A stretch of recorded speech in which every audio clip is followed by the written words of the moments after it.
world is filled with mysteries, and sometimes we're lucky enough to see what doesn't seem to belong.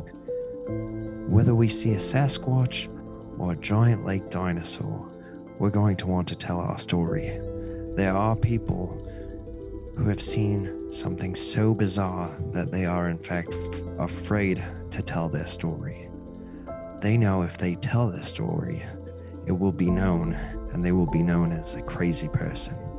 Sometimes, however, we're lucky enough to hear the two crazy stories. Two as in T-O-O. In a smaller town in Illinois, one of these such stories exists. In this smaller town lives a strange, horrifying creature. It started as just something chalked up to be a child's overactive imagination. In this instance, it was two young children's imaginations, just planned out and enough to annoy the children's parent. The year was 1973, and it was a chilly night in late April. Henry McDaniel had heard crazy stories from his children about a monster. Like most parents, he didn't believe it. He believed that they were just making up stories, and this is until he witnessed the monster matching their description. This monster was discovered by Henry when he heard scratching on his front door. It was attempting to come into his home, and soon the whole country would know his story.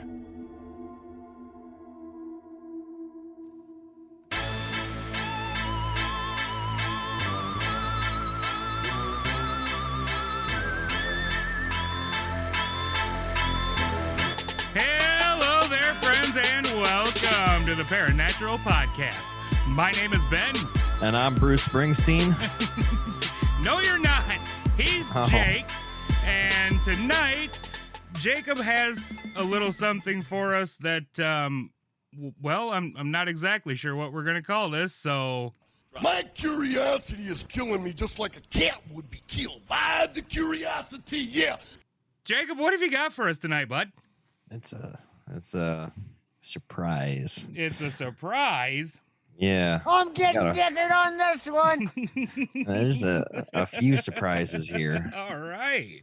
I love surprises. I love Lamp. You love Lamp? I love Lamp. Are you the Mothman now? It's kind of funny. But I was going more for Anchorman. Oh, I'm sorry. I'm sorry. So, yeah, Benjamin, I already found out that you know all about the first one I'm doing. So, just for the sake of you not messing up my notes that I wrote, I'm going to read my stuff, and then I'm just going to have you fill in the blanks. All right, sounds good. All right. So...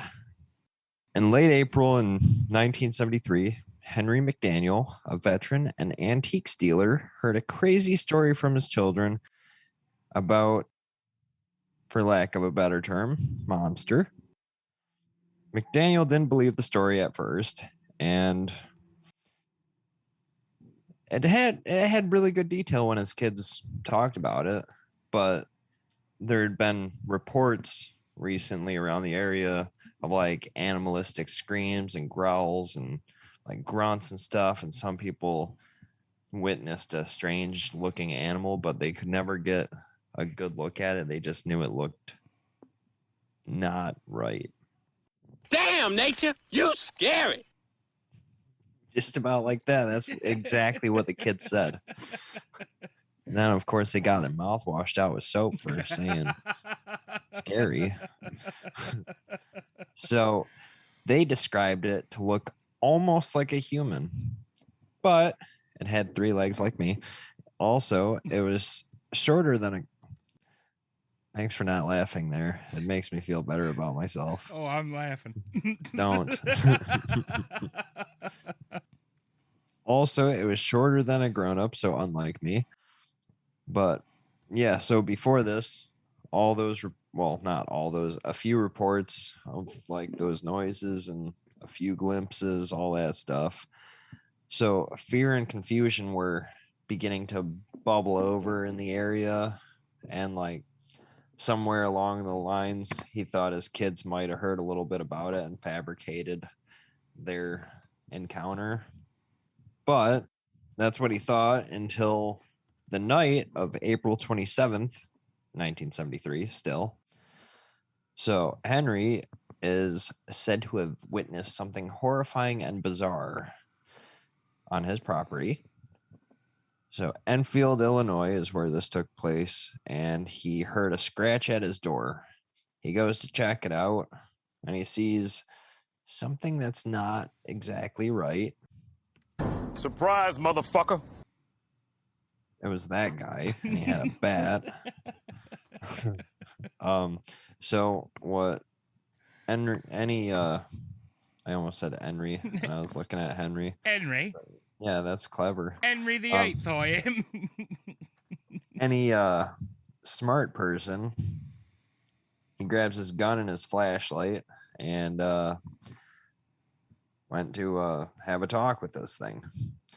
So, according to his testimony, he thought it was a bear at first, like just from like the scratching and like it ripped right through his screen door. But what he saw was entirely different from that. So, startled, he took aim and shot at the unknown creature 4 times. It allegedly made a screeching noise, much like a wildcat, before leaping away with great dexterity, covering an estimated 50 feet, in 3 jumps. So, unsure of what he just witnessed, Henry called the police and they took a statement. Officers who interviewed him, they were like, this guy, he's bad shit. But they listened, and then they also said that he seemed rational and sober.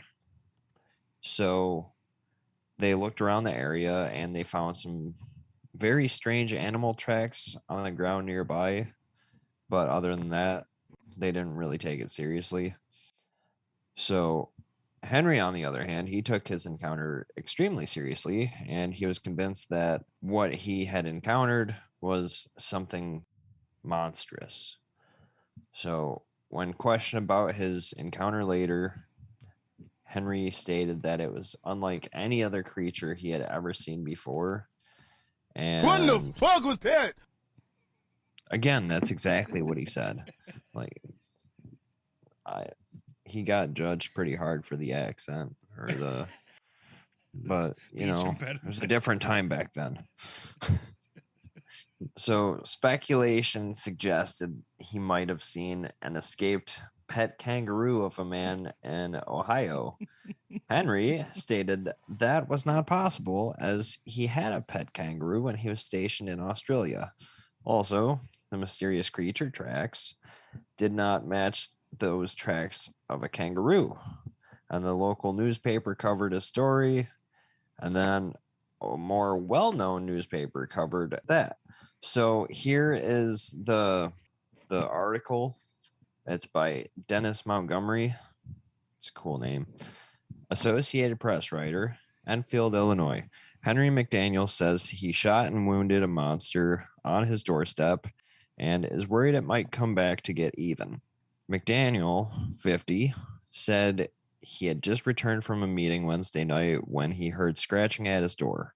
It had 3 legs on it, he said, a short body, 2 little short arms, and 2 pink eyes as big as flashlights. It stood 4.5 to 5 foot tall, and it was grayish colored. It was trying to get into the house, he said. McDaniel is an antique dealer, and he said he slammed the door shut, grabbed his pistol and his flashlight from his dresser in his bedroom, and returned to the front door. He opened it and spotted the monster 12 feet from the house. He fired 4 shots. When I fired the first shot, I knew I hit it. The creature let out a hiss, just like a wildcat's, judging from his imitation of the sound. It covered 50 feet in 3 jumps. It fled through some bush along a railroad embankment that runs near the McDaniel home. State police, summoned by the frightened Henry, arrived too late to spot the creature, but discovered strange tracks around the area. The tracks were like a dog's, but had 6 toe pads. He also said he was sure it wasn't a dog and absolutely sure it wasn't a kangaroo.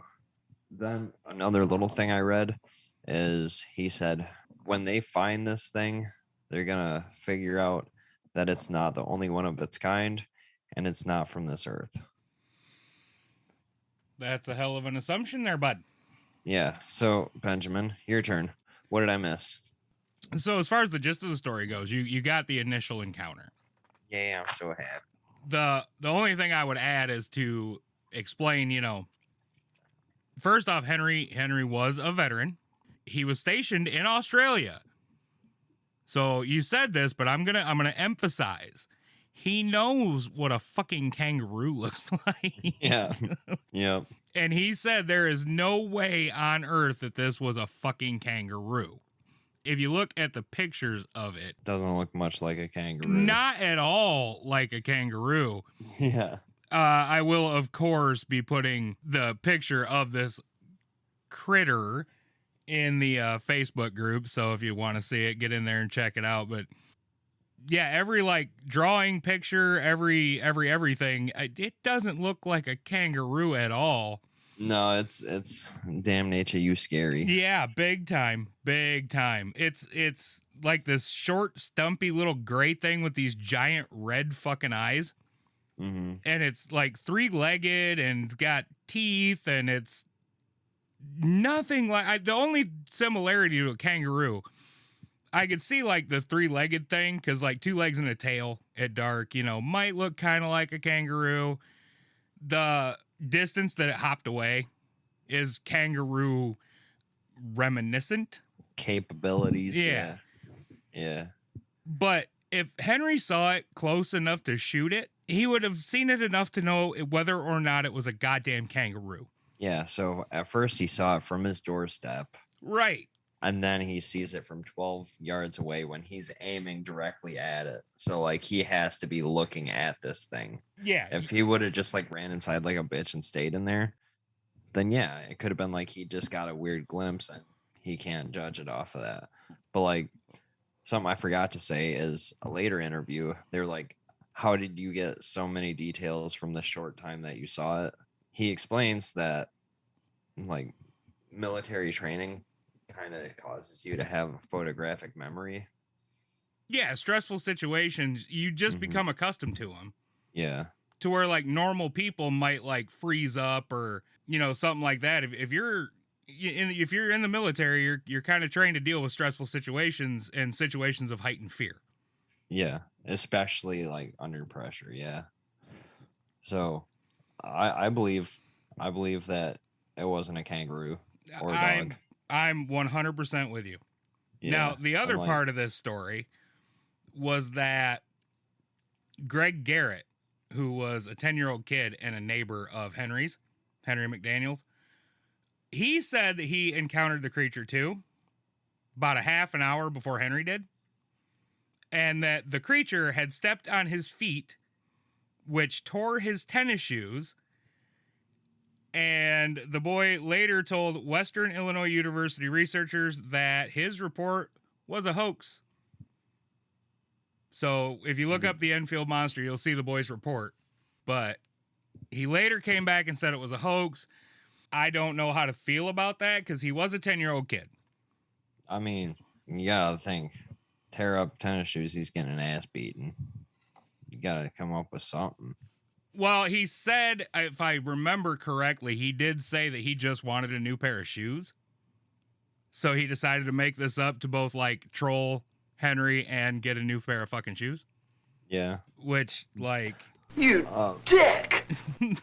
One thing that I read is there's a lot of reports of that screeching that he described. Mm-hmm. Even some people who were attending the university, they also heard something along those lines. There were more reports from that area in that same time frame. Yeah. About like screeching and howling in the woods, and for lack of a better term, Sasquatch type creatures. Like they saw them, like the 7-foot tall, hairy, shaggy guys that smell bad. You know, they small weenies. They allegedly saw all of that, but the initial monster sighting is nothing like a Sasquatch. Not at all. Like, it's so what the fuck was going on in Enfield in 1973? Yeah, honestly, when I saw it, it more so resembles like a 3-legged rake. Sort of. It's kind of pudgier. Yeah. A lot of depictions of it, it's kind of pudgier. Yeah. But it's like, I don't know, like a carnivorous long-toothed frog on 3 legs with tiny little arms. I don't know how to describe it. Just get in the Facebook group, look at the picture, and figure it out for yourself. Yeah, I'd hate to figure out what animals got together and humped to make that. But whatever it was not a fucking kangaroo. Not a kangaroo in the slightest. So this next story that I got, it's a real short one, but I saw it and I don't know what to think of it. Like, I'm happy I read it very much. So a little backstory about this is this older guy, he's 53. He's got a fishing buddy and like they're not into weird shit.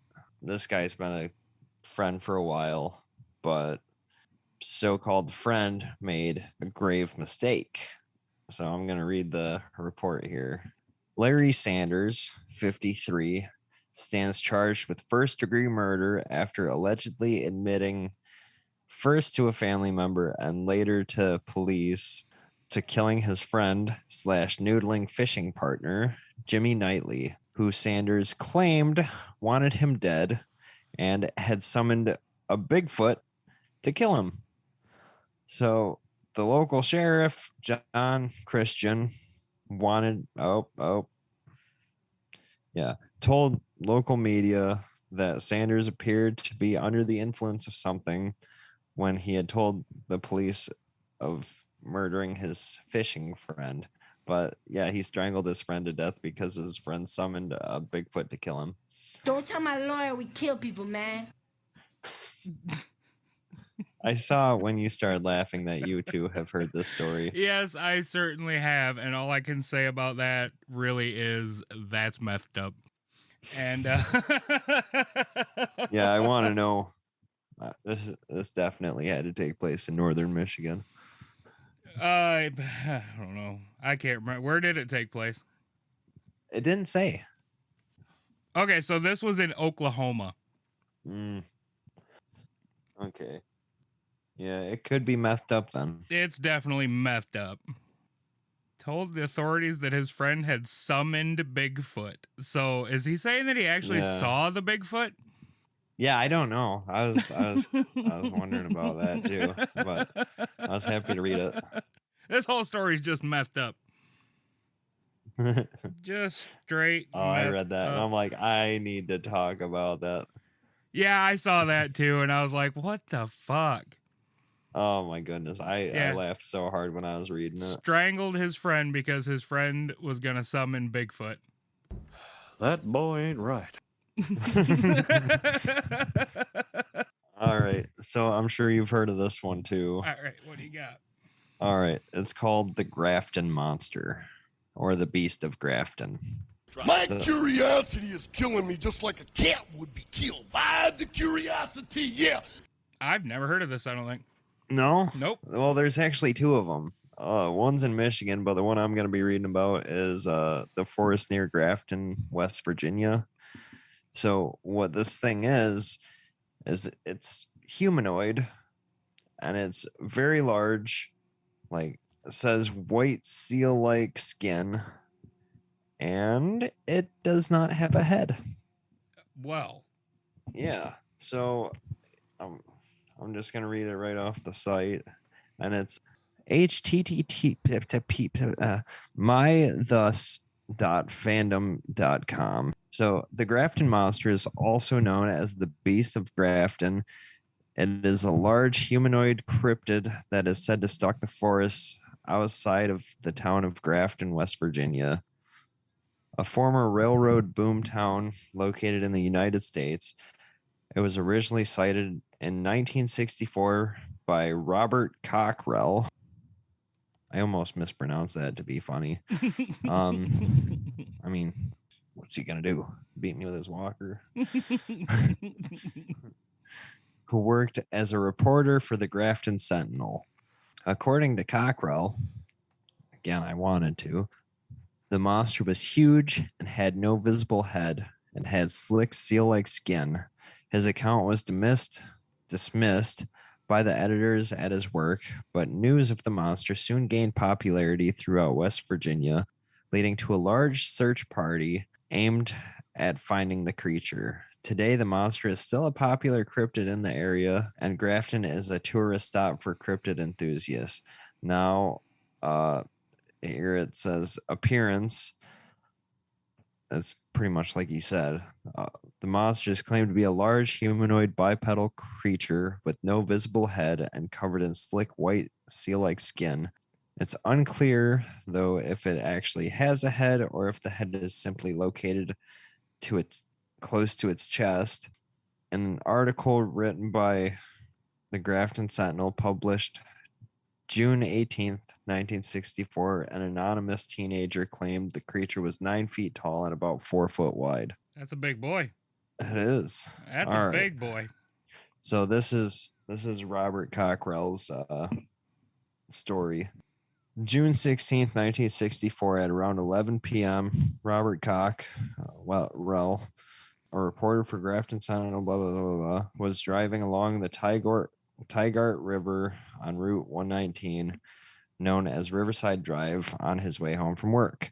There, Cock suddenly encountered a large white creature on the right-hand side of the road. Cockrell, my bad, everyone. On the right side of the road, which was the side the Tygart River was located. According to Cockrell's account, I really need to just start calling him Robert. According to Robert's account, because his last name has cock in it, the creature was lumbering. But it sounds sexual, so I'll roll with it, okay? Right. Man, I'm just like at this. It says Cockrell so many times. Wish you weren't so fucking awkward, bud. Okay, the creature was lumbering around the side of the road while a low whistling noise was being emitted from further away in the direction of the river. Robert Cock at the time had no explanation for the noise, but later on, ufologist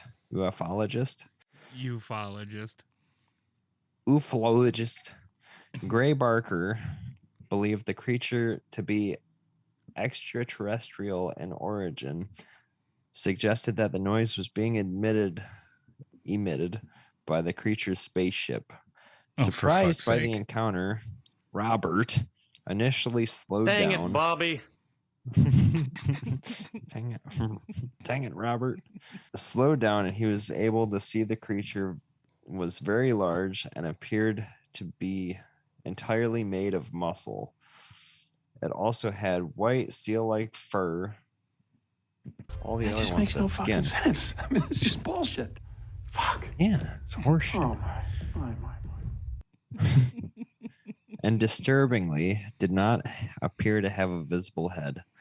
The creature moved quickly out of view, and upon realizing that the white obstruction was a living creature, he quickly accelerated down the road until he reached home. Once home, Robert called two of his friends, Jerry Morse and Jim Mauser. Robert explained his sighting to them and asked them to come with him to the location of the sighting in order to investigate further. They agreed, but when they returned to the site, they were able to find trampled grass and the low whistling sound that seemed to follow them around the site. So that's the main experience that someone's had with it. And then there's monster hunts. That's what the article is called right here for the Grafton creature. Interesting. Monster of Graft. Dare I read it? I mean, if you'd like. It's only 2 paragraphs. Sure, go ahead. Okay. All right. It was at this moment that he knew. He fucked up. Go ahead. The next day at work, Cock Robert mentioned to his editor at the Grafton Sentinel of what he had seen, but the editor did not take the sighting seriously. Rob Cock assumed that nothing more would come of this sighting after that point.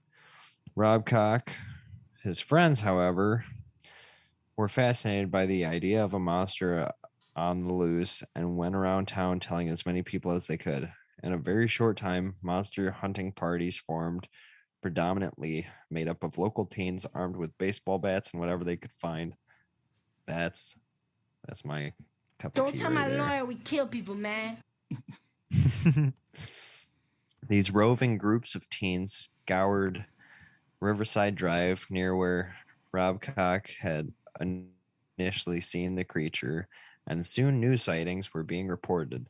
Spurred by the commotion and by new sightings, the Grafton Sentinel interviewed some of the teenagers and produced an article about the creature, June 18th, 1964, titled Teenage Monster Hunting Parties, Latest Activity on Grafton Scene.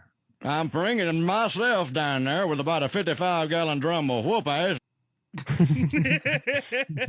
All right, so here's one of the interviews.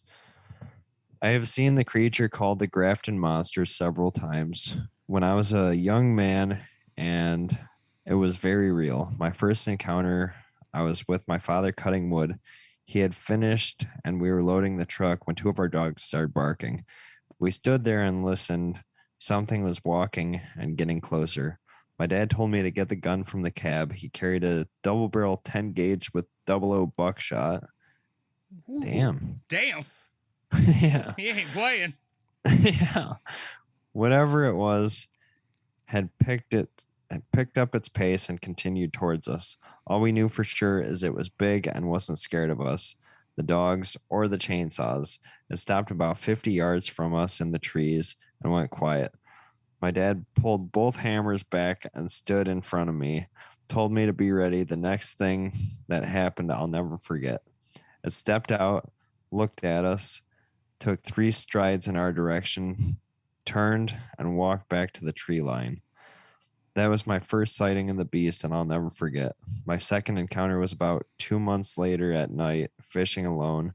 I spotted him on the opposite bank, and I got the hell out of the area. And then there's another quick little one. I saw the monster near the river early in the morning. It saw me and instantly froze. It did not move. I was fishing at the time, left all my gear there, and started to run away. As I ran, I turned and saw that it too turned and ran away. As I got to my truck and began opening the door, I heard a whooshing sound and a bright light appear above the tree line. I drove off and got my gear 2 days later. Well, fuck. All right. Yeah. So that's the Grafton Monster. So, I mean, okay, here's a couple things. Okay. Except for the headless part, it sounds like they're describing a white Bigfoot. An indomitable snowman. You know, which you do hear quite a few reports of here and there. You know, all white Bigfoots. Mm-hmm. The second thing I'm going to add to this is you said that Gray Barker looked into this case and decided that it was an alien. Yeah. Gray Barker is a very polarizing figure in the world of ufology. He's been accused many times of hoaxing. As far as I know, caught hoaxing. Now, does that mean everything he's done was a hoax or a lie? Not necessarily. But anytime I hear the name Gray Barker, it automatically puts up that red flag. So what you're saying is this absolutely has to be true. What I'm saying is why the fuck did he think it was a spaceship making the whistling noise? Have you ever heard of spaceship? Well, yeah, I got one on my sound pad here. It sounds like this.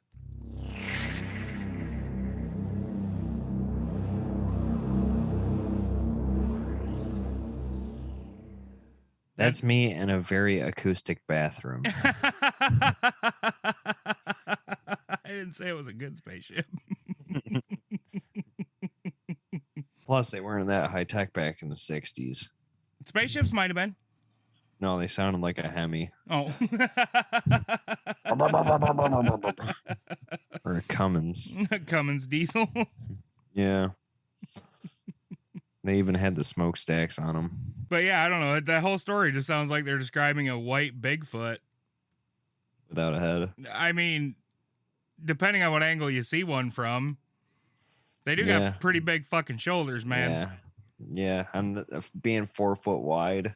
Yeah. That's pretty big. I'm the tower of power, too sweet to be sour. I'm funky like a monkey. Sky's the limit and space is the place. So yeah. Yeah. 9 feet tall, 4 feet wide. That's a big boy. Yeah. So everyone, Ben is saying without a doubt, this has to be true because of Gray Barker. Yeah, sure. That's what I'm saying. So let us know what you think. If Ben's wrong with his initial thought of it being 104% true. Yeah, sure. Me, I'm a little bit skeptical because whenever I hear the name Gray Barker. All right, so this last one, I read it and it looked too fun not to talk about. Oh, I'm gonna do it. That's also me in a non-acoustic bathroom. So the title of this is Deadly Alien Encounter. CIA documents claim Russian soldiers were turned to stone after shootout with aliens in Siberia. Oh boy. Yeah. Can't wait. We got Medusa aliens. Okay, so it says the top secret report includes allegations 23 troopers were killed by 5 ETs. The document, which can be found... Allegedly. Allegedly.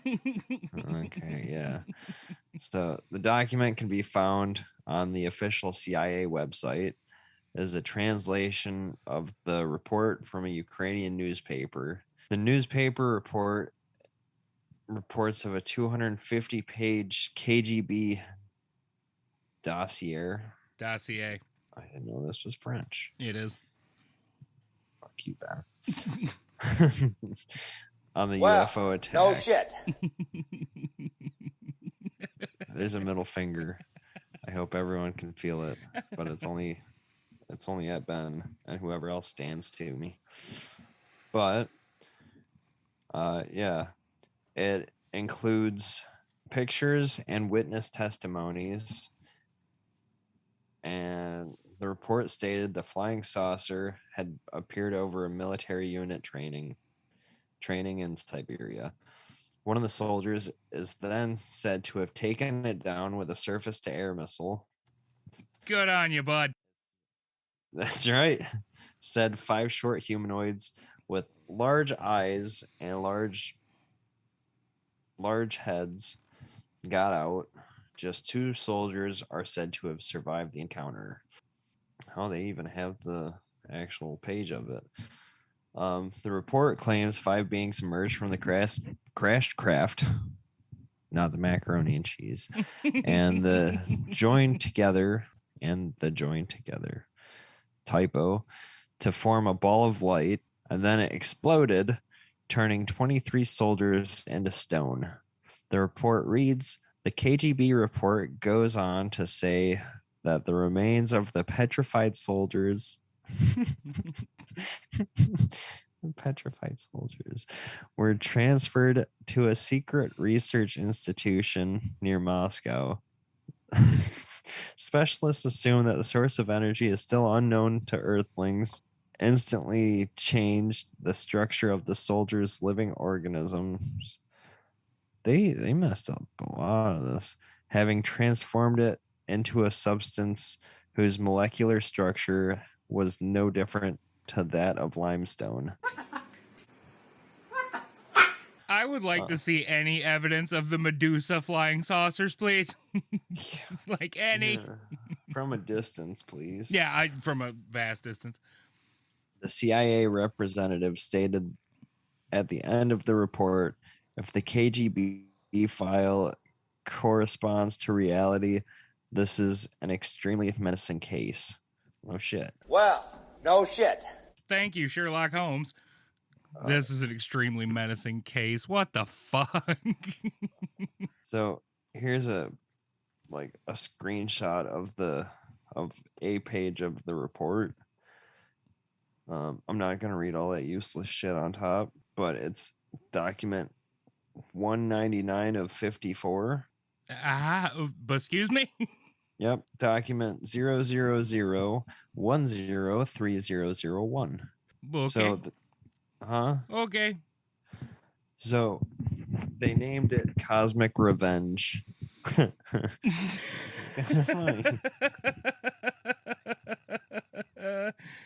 Yeah, motherfucker. Okay. So, subject: paper reports alleged evidence of mishap involving UFO. Mishap. Okay. Okay, it's March 27th, 1993. First paragraph published in bold-faced text. After Mikhail Khrushchev dissolved in 1991, the KGB top secret intelligence administration, a lot of material from that department found their way abroad, in particular to the CIA, as reported by the authoritative magazine Canadian Weekly World News. U.S. intelligence obtained a 250-page file on the attack by a UFO on a military unit in Siberia. The file contains not only many documentary photographs and drawings, but also testimonies of actual participants in the events. One of the CIA representatives referred to this case as a horrific picture of revenge on the part of extraterrestrial creatures, a picture that makes one's blood freeze. According to the KGB materials, a quite low-flying spaceship in the shape of a saucer appeared above a military unit that was conducting routine training maneuvers. For unknown reasons, somebody unexpectedly launched a surface-to-air missile and hit the UFO. It fell to Earth not far away, and 5 short humanoids with large heads and very large black eyes emerged from it. It is stated in the testimony by the 2 soldiers who remained alive that after freeing themselves from the debris, the aliens came close together and then merged into a single unit that acquired a spherical shape. The object began to buzz and hiss sharply, and then became brilliant white. In a few seconds, the spheres grew higher and much bigger and exploded by flaring up with an extremely bright light. At that very instant, 23 soldiers who had been watching the phenomenon turned into ...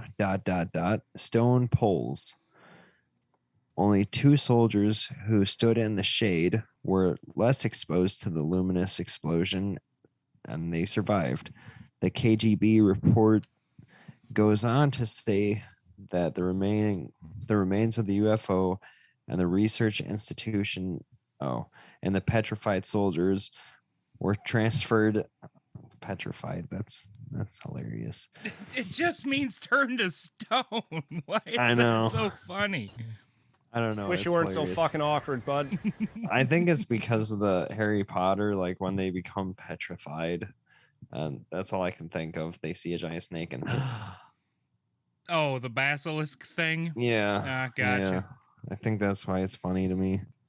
Yeah, so they were taken to a secret scientific research institution near Moscow. Specialists assume that a source of energy that is still unknown to Earthlings instantly changed the structure of the soldiers' living organisms, having transferred it into a substance of whole molecular composition is no different from that of limestone. The CIA representative stated, if the KGB, blah, blah, blah, that's the part that I read. This is an extremely menacing case. The aliens possess such weapons and technology that go beyond all our assumptions. They can stand up for themselves if attacked. And then it shows a picture of the Millennium Falcon.